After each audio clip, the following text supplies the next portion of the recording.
नमस्कार, स्वागत है आपका जेके मीडिया में और मैं हिया अनेजा। आज मैं आपकी मुलाकात जिससे कराने वाली हूं उनका नाम है चिंदीप सिंह। ये international level 4 times gold medalist रह चुके हैं और साथ ही साथ ये वर्ल्ड फास्टेस्ट स्केटर भी हैं। तो आइए इन्हीं से बातचीत करते हैं। तो चिंदीप सिंह, आपका स्वागत है। Thank you so much. पहले तो मैं आपसे ये समझना चाहूँगी कि क्या हादसा हुआ, उसके बाद क्या कुछ आपके माइंड में आया कि आपने बाकी सारी गेम्स छोड़ के स्केटिंग और एथलेटिक की ओर अपना पैशन शो किया और इसी को अपना करियर बनाया। बेसिकली 2 जन 2011 में मेरे साथ इंसिडेंट हुआ था जिससे मेरे दोनों हाथ एम्पुटेट हो गए थे। मुझे 11,000 वोल्ट्स से करंट लगी थी जिसकी वजह से इन्फेक्शन की वजह से मेरे हाथ दोनों एम्पुटेट हो गए। बट उसके बाद जब लगने से पहले मैं अपने स्पोर्ट्स की तरफ फोकस करता था। उस टाइम में फ़ुटबॉल खेलता था, एथलेटिक्स में था, अपनी स्कूल टीम की तरफ से क्रिकेट खेलता था। बट लगने के बाद थोड़े सर्कमस्टांसेस चेंज हो गए। तो लगने के बाद जब स्कूल वापस ज्वाइन किया, 7th क्लास में था तब मैं, 8th क्लास में मैंने स्कूल वापस ज्वाइन किया। 8th क्लास से फिर मैंने स्पोर्ट्स का कुछ और ढूंढने लगा कि जो चीज़ मैं कर सकूं, जिसमें मैं एक्सेल कर सकूं आगे। तो उस टाइम सबसे पहले जो स्पोर्ट्स जो मैंने चुना था वो था स्केटिंग। तो स्केटिंग मैंने जब स्टार्ट की थी तो 2011 एंडिंग में स्टार्ट की थी। जिस साल मुझे इंसिडेंट हुआ था, जिस साल उस साल एंडिंग में मैंने स्टार्ट की थी। तो उसके बाद 2012 से लेके अभी 2017 तक मैंने कंटिन्यू की स्केटिंग, जिसमें मैंने बहुत सारे नेशनल्स लगाए, CBSE नेशनल्स लगाए, स्टेट चैम्पियनशिप्स खेली और लास्ट में 2 वर्ल्ड रिकॉर्ड्स बनाए as a world's fastest 100 metre para skater. But due to कि ये हमारी गेम उसमें नहीं थी पैरालंपिक्स में, तो जिसकी वजह से मेरे पास ज़्यादा ऑप्शंस नहीं थे इंटरनेशनल रिप्रेजेंट करने के लिए अपनी कंट्री को, तो जिसकी वजह से मुझे इसको छोड़ना पड़ा और मैंने टाइकोंडो स्टार्ट की 2017 में। 2017 में टाइकोंडो स्टार्ट करते ही फिर मेरे स्टेट में मेडलिस्ट बना, फिर उसके बाद नेशनल गोल्ड मेडलिस्ट बना, फिर उसके बाद इंटरनेशनल्स लगाने का, अपनी कंट्री को रिप्रेजेंट करने का जो मेरा मेन ड्रीम था वो पूरा हुआ, ओवरकम हुआ। तो तब 18 में मैंने 3 इंटरनेशनल्स लगाए, एक नेपाल में, वियतनाम में और कोरिया में, जिसमें मेरे 4 गोल्ड आए थे और 1 ब्रॉन्ज आया था। और रिसेंटली 2019 में वर्ल्ड चैम्पियनशिप थी। आज तक इंडिया में किसी का वर्ल्ड चैम्पियनशिप में मेडल नहीं आया टाइकोंडो में। तो मैं I became the first player, पहला प्लेयर बना जिसका टाइकोंडो में सिल्वर मेडल आया वर्ल्ड चैम्पियनशिप में।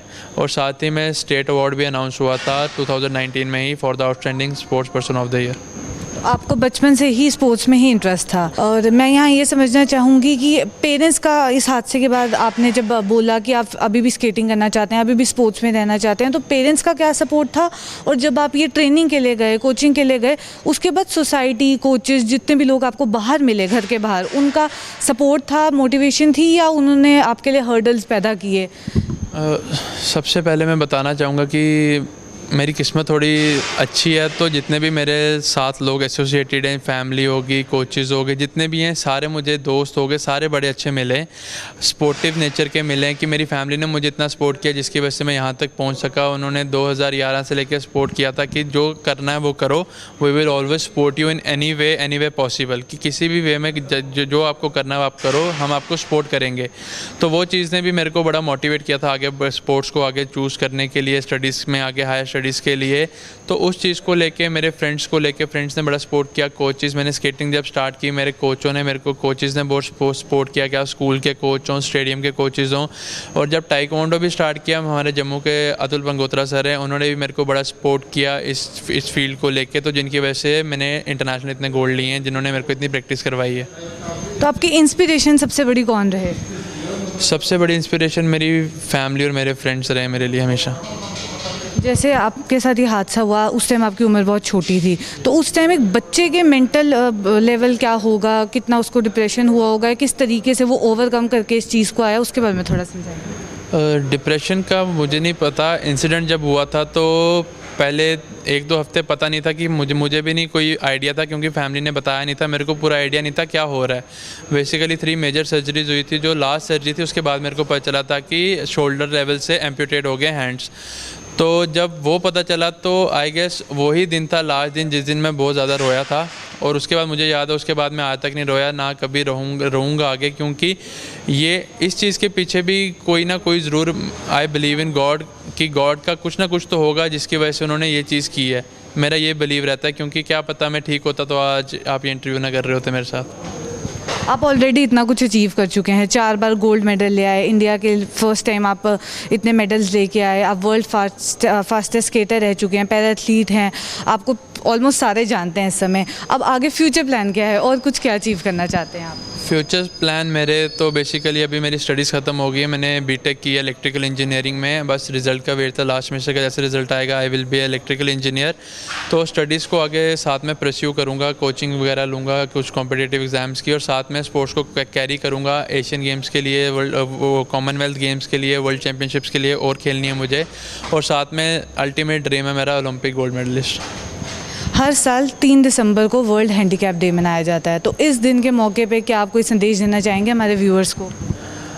सबको मैं एक ही संदेश देना चाहूँगा, जो स्पेशली एबल्ड भी हैं या जो नॉर्मल हैं, जो रेगुलर कैटेगरी में आते हैं, सबको मेरा एक ही संदेश है, जो हमारे स्पेशली एबल्ड हैं उनको मैं ये बोलना चाहूँगा कि आप किसी से कम नहीं हो, यू आर इक्वली एबल, कि जितने एबल्ड बंदा जो काम कर सकता है वो हम भी कर सकते हैं। ठीक है, मैं पैरों से लिख भी सकता हूँ, मैं अपनी कार खुद ड्राइव कर सकता हूँ, मैं मतलब पढ़ाई करके यहाँ तक पहुँचा हूँ, इंजीनियरिंग सारे ग्रह वो भी करते हैं, मैं भी कर रहा हूँ, तो सारा कुछ मैं कर सकता हूँ। तो अपने आप को किसी से कम ना समझे, और जो हमारे जो रेगुलर वाले हैं मैं उनको भी बोलना चाहूँगा कि आप इनको भी किसी से कम ना समझे, कि इनको भी इक्वल राइट्स हैं लाइफ जीने के और लाइफ में आगे बढ़ने के। तो इनके लाइफ में हर्डल्स क्रिएट करने की जगह इनकी थोड़ी सी हेल्प करें कि ये एक्सेल कर सकें आगे लाइफ में, क्योंकि बहुत सारे हर्डल्स कभी कभी क्रिएट कर दिए जाते हैं बहुत सारी चीज़ों को लेके, तो वो ना करें, इक्वली सपोर्ट करें, इक्वली इनको वो दें, क्योंकि इनको भी इक्वली राइट्स हैं जीने के जो आपको हैं इस अर्थ पे।